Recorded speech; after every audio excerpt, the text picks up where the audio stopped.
છે એ જમીનમાં ઓમ બેમાં ફેરફાર છે. હવે જમીન અમારે માપવી હોય ને તો ડીએલઆર એમ કે તમે સક્ષમ અધિકારીનો હુકમ લઈ આવો.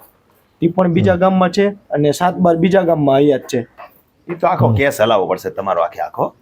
એના માટે આખી વિસંગતતા વાળો કેસ છે કે તમારું ટીપણ બાજુવાળાના ગામમાં બોલે છે. હા, સમજાણું? એટલે તમારા જે તે ગામના સીમતળના નકશામાં જ નથી. સીમતળનો નકશો જીર્યો ટીપણ ને સીમતળનો નકશો બે એક ગામનો છે. હા, એક ગામનો, તમારી જમીન બીજા ગામમાં છે. એટલે એ લાંબો વિષય થઈ જાય, આખું ચેપ્ટર હલાવવું પડે.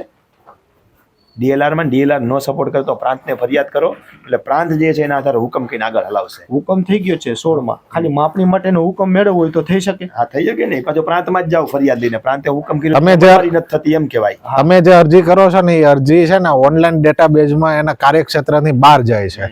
એટલે તમને એવું કહે છે જે તે અધિકારીના ક્ષેત્રમાં હોય ને ત્યાંથી હુકમ લઈને અમને આપો તો પછી અમે આગળ આપણી પ્રોસેસ કરીએ. પ્રાંત પાછો હુકમ કરાવો અમલવારી નથી થતી, એની ફરિયાદ એને જ કરવાની રહે. માનો કે કોઈ કોર્ટ હુકમ કરે ને હુકમની અમલવારી ન થાય, પછી આપણે કોર્ટ પાસે જવું પડે ને.